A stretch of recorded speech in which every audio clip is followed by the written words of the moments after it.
Welcome to another episode of The Modern Moron. And the moron doesn't seem so moronic in this episode. I mean, I do, but we really have some divine inspiration in this episode. My guest is a real live seminarian in the Catholic Church. Yes, the Catholic Church, not one of the knockoffs. He's been pursuing his coronation for, coronation, that's not right. Ordination. He's been pursuing his ordination for, I think, about 6 years. This conversation is all over the place, and I have to take responsibility for that. If I get him back, and I'm really going to try, I need to try and keep my questions more focused. And because we are so all over the place, this guy dropped some people and terms that this moron had to look up, especially if you're not Catholic, or if you're a heathen moron like myself. For example, exegesis. I hope I'm putting the inflection on the right syllable. Exegesis, not exit Jesus. It's a critical explanation or interpretation of a text, traditionally for work with religious texts, like the Bible. St. Ignatius of Loyola. He was a Spanish Catholic priest and theologian that was one of the founders of a group called the Society of Jesus, otherwise known as the Jesuits. We might have to do a separate episode on those guys. Number 3, a St. Paul moment, which is explained in the episode, but it's basically an epiphany or a moment of awakening. I don't like to gossip, but apparently St. Paul heard the voice of Jesus and was immediately blinded for 3 days until a guy named a-nan-ias restored his sight, and then St. Paul was baptized and did Jesus' work for the rest of his life. There is a term called the 14 Discernments of Spirits. No, it's not a way to make bourbon. It is the path to living a holy life. It is the interpretation of what St. Ignatius of Loyola called the motions of the soul. These interior movements consist of thoughts, imaginings, emotions, inclinations, desires, feelings, repulsions, and attractions, what the Buddha might have called cravings and aversions. Spiritual discernment of spirits involves becoming sensitive to these movements, reflecting on them, and understanding where they come from and where they lead us. Did I come up with that myself? Of course not. I plagiarized this from a site called ignatianspirituality.com, and there is a link at the bottom of the episode description. Towards the beginning of our conversation, there is the mention of a code blue. A code blue at a hospital usually means cardiac arrest when the heart stops, or respiratory arrest when breathing stops. You may say, what the hell is a chaplain doing anywhere near a patient experiencing cardiac arrest?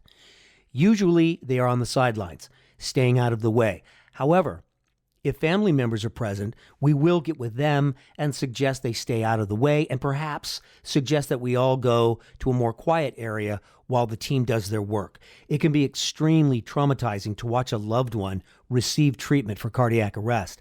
And while we can't make a family member leave, it's usually best to just get out of the way and let them do what they were trained to do. And that's our job, if there is a job for us to do in a code blue.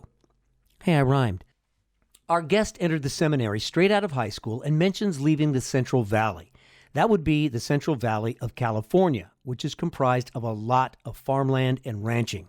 You hear about how much of our country's fruits and veggies are grown here under normal circumstances. So for all of the approximately 18,000 square miles of that valley, a lot of that are the same folks you'd meet in the Midwest. It looks like the Midwest and has a lot of the same values as the Midwest, despite the Libby McLiberson label that California has. So that's what he's referring to when he mentions the Central Valley. Towards the end of our conversation, we end up talking about Star Wars, as my friend, the father-to-be, is a science fiction fan and loves Star Wars. Me too. I ask about the possible parallels between the Jedi Knights and the path of a priest, which he disagrees with completely. And being that he has also studied philosophy as part of his priest's curriculum, I had to get out the dictionary again as he compares Jedis to Stoicism. Stoicism is from the Greeks and was the belief that we don't react to events, we react to our judgment about them, and the judgments are up to us. They would advise that we should not worry about things beyond our control, as everything in life can be divided into 2 categories, things that are up to us and things that are not. Then he brings up philosopher Nietzsche. Look, I can barely pronounce his name, let alone discuss his philosophy. So Nietzsche is this fatalist philosopher that thinks in the end nothing matters and everything is pointless. Like they teach on Sesame Street. So Nietzsche had this concept called the will to power that our seminarian brings up, which is, according to Wikipedia, like self-determination, the concept of actualizing one's will onto oneself or one's surroundings, and coincides heavily with egoism. Egoism, there's something I can get behind. We join our conversation as I ask him how his last overnight shift went at the hospital. I hope you will find this conversation interesting and do not try to look up words while you're driving. Let me handle stuff like that. Thank you for listening to The Modern Moron.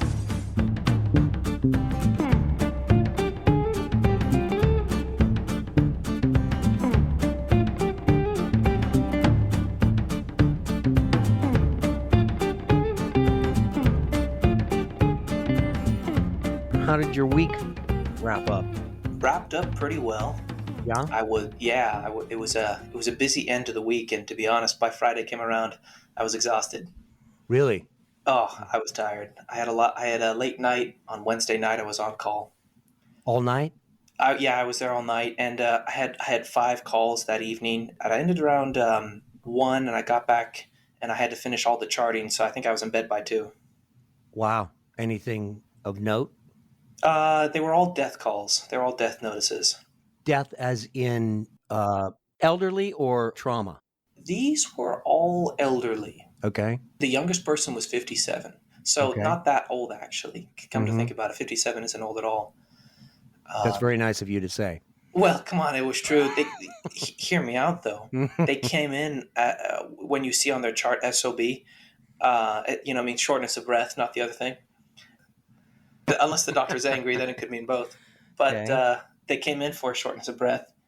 And for something small like that, in the ER, if you remember, there are those codes. Uh-huh. So they came in as a 944 presenting to the emergency room for shortness of breath. And they went under cardiac arrest, and they received compressions and CPR. But it didn't work. Was not meant to be. So they died. So that was the youngest person. Yeah. The other people, they were getting up there in age, into their late 70s and 80s. Mm-hmm. And did you spend time with any of the patients themselves or mostly with family? For 3 of them, I spent with the patients themselves, because the family had either left or they were in a physician's meeting. And I was there with the family for 2 of them. And the one that you were with the patient, were they verbal? Were they conscious? No. Nonverbal. They were sedated. They were intubated and Okay. sedated. Okay. So you didn't speak to any patients, really? They were all beyond. Yeah, actually, it's funny you say that. I didn't speak to any patients that were in the death and dying, but I had a code blue that same evening. Really? In the middle of all this, I had a code blue. How old was that patient? 78. And did they revive them or? Yes, they did. They were the lucky 17%ers. So that's the percentage. That's the life expectancy of somebody who codes. And I was kind of shocked. I'm responding to the code blue. So I hear on the speaker, I'm in a family meeting right now, and I'm surrounded by family members. And this happens to be a particular family. They were expressing their grief, and each of them was crying. And I had 2 doctors on either side of me, and I was in the middle. And I walk into the room, and the doctor says, "Hey, this is the chaplain. Let's hear from him." And I walk into the room, and I don't know anything about the patient. I don't know anything about the family. I just know that it's a tough situation. But what am I supposed to do with that? Are they dying? Are they really sick? What kind of care are they going to pursue with? The conversation was, when are we going to compassionately extubate this patient? Oh, okay. And from there, give them comfort care. And that was presented to you by one of the physicians? But nobody told me that when I walked into the room. So you just walk and go, "Hey, folks, how you doing?" Well, yeah, that's it, I'm going to go there saying, "Hey, I've got a stand-up bit. Anybody's interested?" So you walked in and asked a question, was the first thing out of your mouth, yeah? Well, no, actually. I've done that before, and I made a mistake. And so I thought to myself, well, let's just learn from my mistakes here. Let's see if I can actually grow a little bit. And I walk in there, and without presuming that A, they're dying, or that B, they're really sick, all I said was, "Hey, I'm so sorry for the situation. We're going to be right here with you. We're going to pray with you every step of the way. I want to make sure that I can provide everything that I can provide for you. So tell me, what is something that you think you need? Oh, look at you. Ah, Boy, man. you chaplain.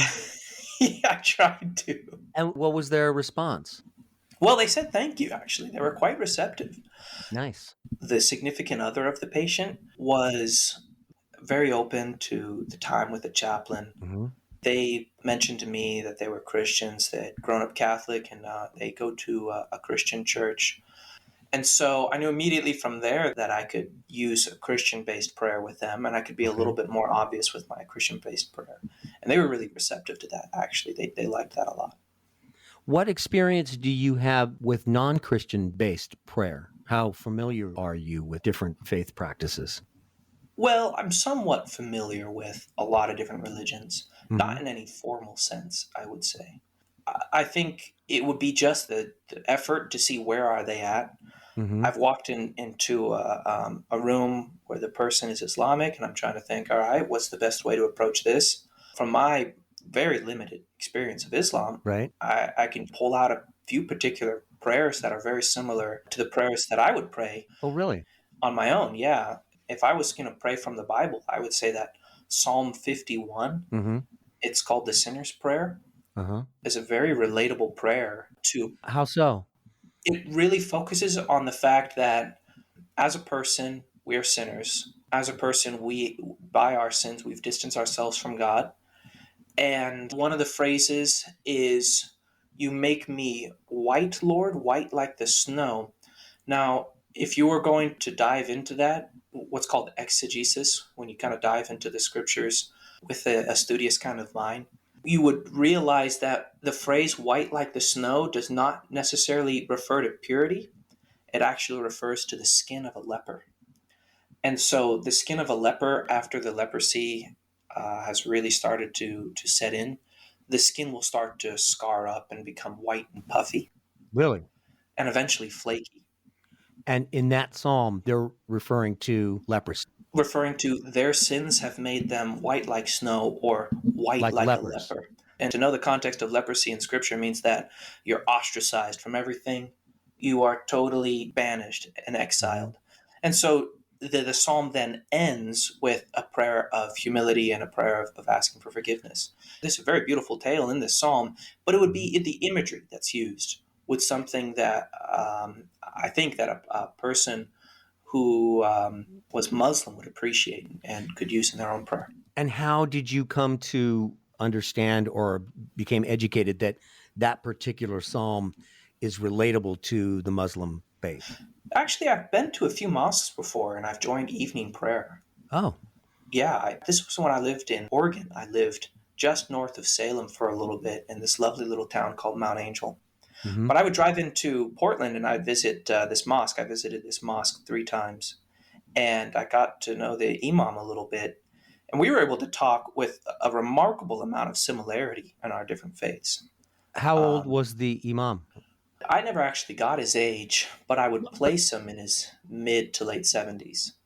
Really? And Yeah. how old were you when you approached him and sort of developed a relationship?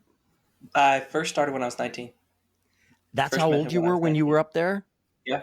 Wow. I moved there when I was 18, Uh-huh. and I lived there until I was 22. And I came back for just a summer, and then I moved to Menlo Park.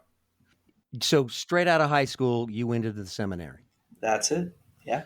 At what age did you feel like, I think I'm not going to be a 9 to 5er? Uh, I was 12 years old, Hmm. and I'm reading the story of somebody who's called Ignatius of Loyola. Ignatius of Loyola is a saint, and he grew up as a soldier. He's from Spain. Okay. He grew up as a soldier, was injured in a battle, and had his legs broken and several other broken bones. And in his recovery, he had this St. Paul moment of a conversion. And What's this? after I'm a heathen. oh, go for What it. is a St. Paul moment? You got in the New Testament in the Acts of the Apostles, which is the book in the Bible just after the Gospels. Okay. A St. Paul moment is as recounted in the Acts of the Apostles, where you see St. Paul with this conversion. He's on his way to, I think it was Damascus or Antioch, I don't remember which city, and he's on his way there to kill Christians and to persecute the Christians. And on his way there, he sees this blinding light, and this conversion happens where he hears the voice of Jesus saying, "Saul, Saul, why are you persecuting me?" So it's the blinding light, it's the voice from heaven, it's the immediate change of heart, epiphany moment that I like to call the St. Paul conversion moment, or the Gotcha. St. Paul moment. So I think I've heard a few other people. And you had that when you were 12 years old. I don't think I had that particular moment, but I'm describing this life of Ignatius, and I think he had this moment. Okay. He lived in the 16th century, in the 1500s, and he had this moment where he was a soldier, a successful soldier. He was a womanizer. He was going after the world. He had this conversion and did a pilgrimage to the mountains in France called Montserrat. And there he totally changed his life. He went to what's called the Sacrament of Reconciliation, where he's repenting of all of his sins, trying to make his life right before God. And he gave away all of his riches, and then had this phrase, "I want to become a soldier for Christ." And he wrote this rule, and this rule was called the Spiritual Exercises. And he wrote these other rules called the 14 Rules of Discernment of Spirits, which eventually became the basis for the Society of Jesus, called the Jesuits. Boo! You know how I feel about Jesuits. No, I'm just kidding. Kidding, folks. Just jokes. They're just There jokes. you go. I'll tell you what, they have gone under quite the change. Okay. Quite the change. But there are, so the Jesuits in the Catholic Church are known as this funky group. And then suddenly one of the Jesuits become Pope. We have Pope Francis. Boy. He came from the Society of Jesus. So to describe St. Ignatius, though, in his early life, and especially when he was what's called the Superior General of the Jesuits, you would read this story of incredible heroism, a virtue of charity towards everyone around him, and a deep, intense love for God.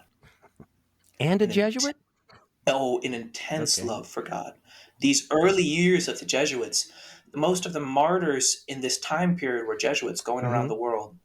And so these people were very dedicated to their love for Jesus Christ and missionary work. And they started thousands of universities. They had thousands of universities in an era where universities were really just based and localized within mainland Europe. And they had universities all around the world. Okay.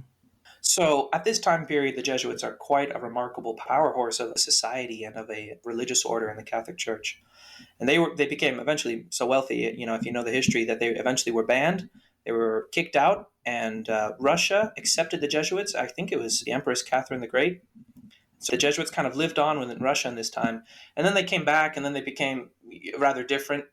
But there's a smaller group within the Jesuits who call themselves SJOC, Society of Jesus, Original Charisms. And these are the Jesuits who are trying to go back to that earlier lifestyle of soldier for Christ. So that's the story of St. Ignatius. And here I am as a 12-year-old. I've got two brothers in the Marines at this point, and I was thinking very seriously about following them. Mm-hmm. But I read this story of this guy who says he's a soldier for Christ. And in my 12-year-old mind, I thought that was the most adventurous thing in the world. And I loved it. I ate it all up. You thought that was, I don't want to say, the first word that comes to mind is righteous, but you thought...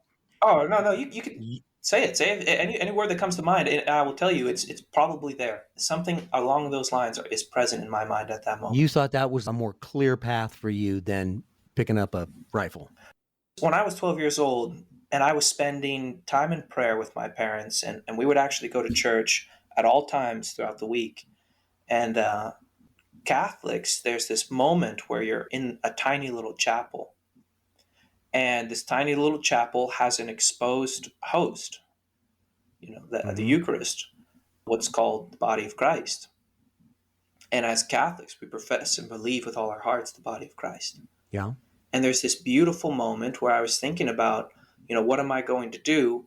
Am I going to follow my brothers as a soldier in one adventure, or am I going to follow Christ in another adventure? But you felt some compulsion to make a decision at 12? I made a promise. I made a very 12-year-old promise that said I would be a soldier for Christ and I would become a priest for Christ. What made you feel obliged to make any kind of a promise at 12? I would be thinking, I promise I'm going to watch the Flintstones tonight. Yeah. That's about as far as I'd be able to commit. I mean, I can be honest with you. I don't know. what made you don't know? I don't know. So a lot of prayer during. I will tell you. Let me ask you this: a lot of prayer during the week with your mother and father. Oh yeah. Your older brothers are gone. Is this during a specific campaign? Is this during the war in Iraq? Is this during Afghanistan? And were a majority of your prayers focused on their well-being? No, I don't think I actually understood the situation at that time. My oldest brother was in the Marines from 2008 to 2014.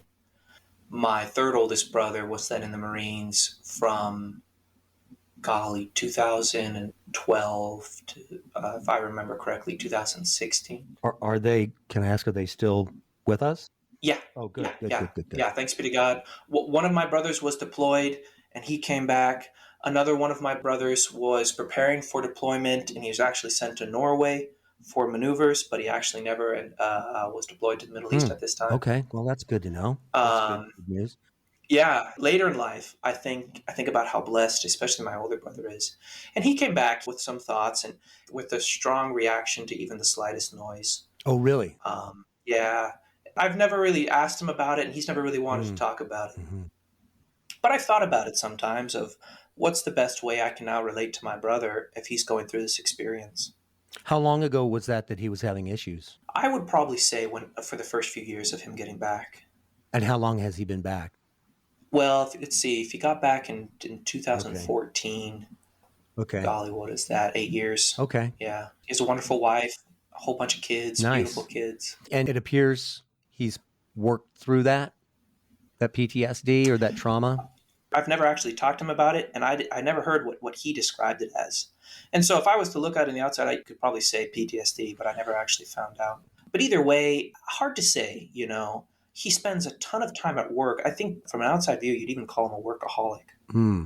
So I wonder if he's still working through something. I think what I've come to know, my observation in the very little time I've been doing this, is that people like chaplains, when we gather around and start throwing stories back and forth about what we just experienced, or nurses or doctors or any other first responders, is that someone who's been through some trauma enjoys and appreciates, enjoys the wrong word, but appreciates being able to share something without having to provide too much context.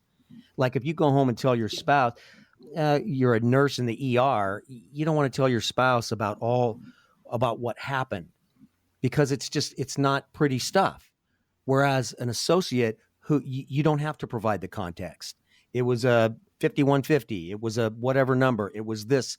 And immediately the person you're trying to share with just nods like, I'm with you. You don't need to slow down. You don't need to provide any context. I'm with you emotionally and in every other way. Have you found that? Oh, yeah. Yeah.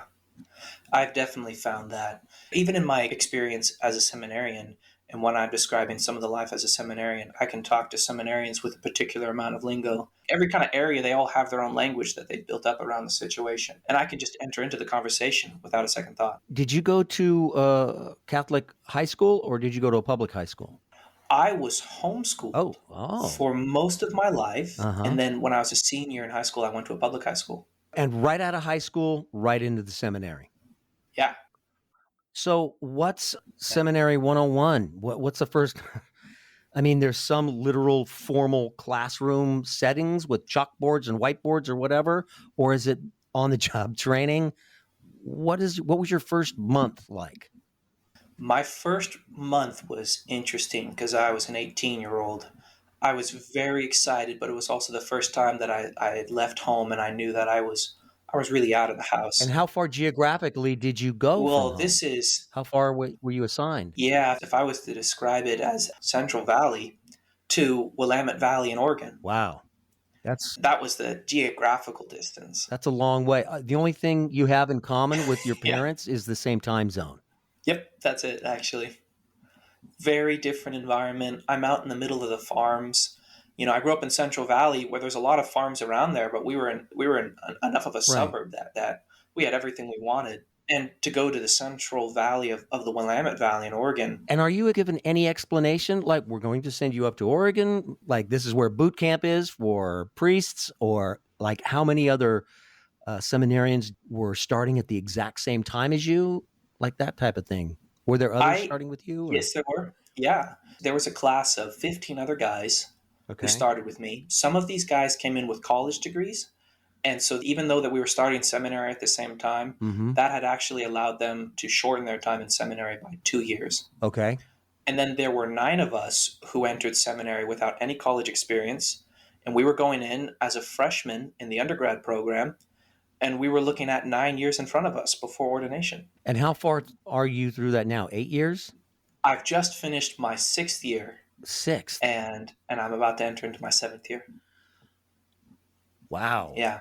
So that first month of seminary, though, was quite a whirlwind, where the formality of seminary is education. As seminarians studying to be Catholic priests in the United States, we get an undergrad, and then we get several postgrad degrees, and they're all accredited. And because they're accredited, we have an accreditation a committee that comes by every 3 years, and the academics are very rigorous. So I eventually double majored. And while now that I'm in what? I majored in philosophy. That's a requirement for all the guys entering seminary before they study theology. Okay. And then I also got a degree in what's called literary analysis, where I would read literature and use any number of critical theories to analyze that literature. And was that something that's required by the seminary, or was that something that you like, this is one of my electives? It was something that I really loved. Okay. When I was in high school, I was a heavy reader. And then when I entered a public school in my senior year, I took an AP literature course that I thought was a kick in the pants. What were your favorite novels in high school? In high school, or whatever novels come to mind, if you were, a pretty big reader. I read a lot of science fiction, and I read a lot of historical fiction. Okay. And I enjoyed it. Like what kind of science? Like anything else? Science fiction, Star Wars. I can geek out all you want. I loved it. I really enjoyed it. And did you see the parallels between Jedi Knights and possibly priests? Well, actually, I thought it was super cool to be a Jedi Knight. Did you think your Bible was going to turn into a lightsaber? No, you know what? I'll tell you what. After studying philosophy a little bit, I realized that the philosophical grounding of Star Wars is messed up. It is. The philosophical grounding of Star Wars is messed up. Yes, I would say so. What stands out like a sore thumb for you? I would say that Jedis overall, they kind of follow a form of stoicism. And there's a huge disconnect to what it actually feels like to be human. A human being is messy. There's all sorts of different facets to life. And so you can't jump into a story or even to a lifestyle as a stoic and think about it as a meaningful ability to relate with people. I'll never join you! But sure enough, they couldn't relate to people. They had a struggle with that. Do you think George Lucas, if he was going for a religious parallel, might have been shooting more for Buddhism than Christianity? I wouldn't be surprised. I think that's fair, especially when you talk about Jedi and suffering. I think there's a lot of Buddhist similarities. Or actually, now that I think about it, even Native American spirituality, they talk about the force exists in the rock, the trees. Isn't that very Native American as well? Well, in the broad range of Native American spirituality, definitely could be. But just like the idea of a life force pervading through everything, when you talk about a life force and you use those particular words, to be honest, when I first started studying theology and then I looked back on some of those Star Wars novels, my first thought was Nietzsche and what's called the will to power in Nietzsche. And I was so surprised at that. I don't know if George Lucas was aware of this, but the kind of language he used was very similar to the language that Nietzsche used in a philosophy that he called the will to power, which he talked about this life force that moved through everybody, that was forming humanity into the next stage of evolution. And that, come on, Catholics do not believe that. No. Is that I would say they don't. I would say definitely not, in fact. really? Yeah. That God doesn't exist in all of us in some way and connect us together? Well, the key word, what I would even call the operative word right there is, Uh-huh. does God exist within everyone? It's a tricky form of wordplay, and I had this talk with a theologian who's a Unitarian, and he had this interesting way of saying that God was becoming in all of us. And I thought to myself, we're having this nice conversation, but boom, the moment he said a particular key word, I thought, I can't say that that's Catholic thought. And this idea that God exists or God is becoming in all of us, it's something that, at least in the Catholic circle, they call process theology. Which it's not coherent with Catholic faith. And this description of God is somehow becoming more Is it the by word His becoming? presence with it. Yeah, it would be becoming, or be existing in us, or be God does not exist in us. So. But this is, I would say, it even takes a more complicated turn then, because we have the Spirit within us, but to say that God exists within us almost makes it sound like God's existence is contingent on our existence. And that's where we have to become very careful in our language, at least for a Catholic. What if my argument was God exists in us, whether I am existing biologically or not? He is existing in my particles, in the changing nature of my being, physically and otherwise. What would that presence be like then? So, for Catholic to describe what's called philosophical anthropology, this Mm-hmm. understanding of what does it mean to be created in the image of God, that then describes what God is, in fact, as kind of a creator. And if then we talk about this idea of being baptized, and we are now forever stamped and marked with this Christian seal, in Catholics we use this phrase, we now have an ontological change that was happened upon us. An ontological is, if you were to say on what is it? Ontology, not ontology. It's the study of being. The study of being. What does it mean to exist? What is that term again? Onto what? It's ontology, but it's an ontological change. Ontology, the branch of metaphysics that deals with the nature of being. I think the study of it is called metaphysics. Okay. But to describe then a metaphysical change, you would say an ontological change was just happened upon us. If we're talking about God existing in us and we're saying in our image, aren't I just a collection, a temporary collection of atoms that have come together and are going to morph into something else, a tree, a fruit that's going to be eaten by an animal, and I become part of the animal? That at an atomic level, we're all just a bag of atoms, and the universe is atoms, and God is atoms. It's a funky collection of atoms. I think if we were to say from a Catholic perspective that God is a bunch of atoms, we would run into trouble real quick. I think for me, to limit it to say God is a bunch of atoms, it's sort of like, and I want to see this movie, by the way. Maybe you've seen it. Everything, Everywhere, All at Once. Have you heard of that movie? No, I haven't. Sorry, I brought it up because I know nothing about it, but it's very existential. Oh, darn it. And I haven't seen it either. It's very existential sort of theme of like everything, everywhere, all at once. That's how vast I try to, when I think of God, I think of everything, everywhere, all at once, everything, like the entire universe. So when I say a bag of atoms, that's too simplistic and too literal. You know what I mean? That's a little bit literal. I mean, Yeah, the mystery of a black hole or the birth of a universe, or, it's all of those things at once, all the wisdom of the universe. Don't take me too literal when I say a bag of atoms. So I'm trying to look at the commonality. I'm trying to find a common ground maybe between science and religion. The commonality of science and religion, and from a Catholic perspective, is quite special to enter into when we talk about the pervading will of God and how every single moment has been ordered and directed by God.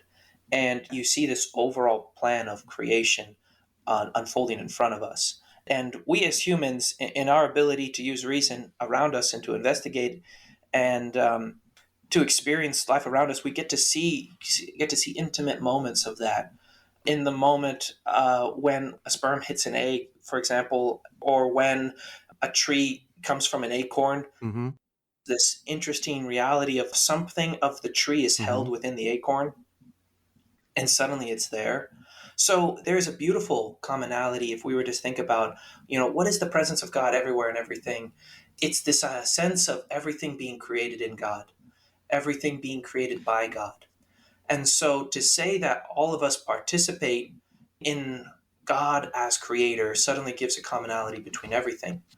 I think for a Catholic to suddenly say God is present in everything, and so far we're saying, okay, well, we can get behind that, but then God exists in everything. It's like, well, what do you mean by exist? This idea that God created everything and he's, quote unquote, put his stamp on everything is an interesting way of putting it, and something that we could get behind. But at least in Catholic theology, and this is something really confusing to me, we do this play between literal and metaphorical all the time. And we're constantly having to think about, all right, are we saying this literally? Because we're trying to give words to something that is way beyond words, but words are all we have. That's precisely it. That's a very Platonic thought, by the way, if I was to slap a philosophical title to it. The fact that God is so far beyond, infinitely beyond, we can barely even approach to speak about him.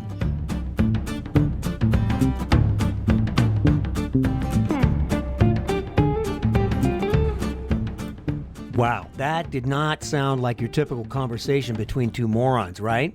So much interesting stuff there. And sometimes I have to just lean hard on the old God is love bumper sticker.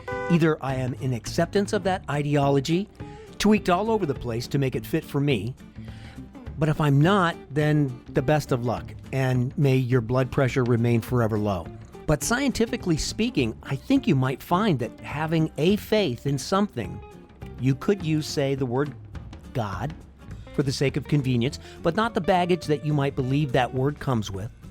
Having that sense of faith and finding comfort in it will actually lower your blood pressure and can relieve stress. Not necessarily clinically proven, but I bet it's getting there. And there are studies that have shown benefits. There are 2 articles at the bottom of the description on this point from North Dakota State University and from Psychology Today magazine. There is a benefit. Try to find your fit. Just try not to get hung up on nomenclature. Don't like the word God? Don't use it. Don't like meditation? Try silent prayer. Many thanks and all the best to my guest. More to come, and hopefully we will speak with him again. Take care, stay cool if you're where it's hot, breathe filtered air if you're where it's smoky, stay dry if you're where it's flooding. May the road rise to meet you rather than the ocean. And thank you for listening to The Modern Moron.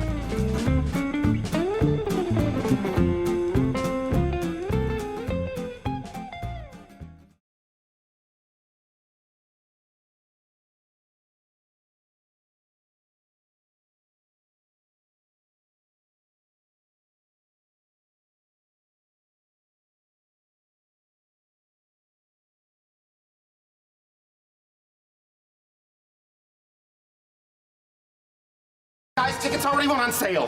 What? They're not supposed to be available yet. I don't know what to tell you, but they're on sale. Wait, are you sure they're Star Wars tickets? No, it's Steel Magnolias 2 even steelier. The website's frozen. I can't get in. Yeah, me Same too. here. Guys, they're gonna sell out. What are we gonna do? All right, this goes against everything I stand for, but desperate times call for desperate measures. Lord. This is Sheldon Cooper. You're good friends with my mom. I know I've spent my life denying that you exist. Got him! Yeah, and I will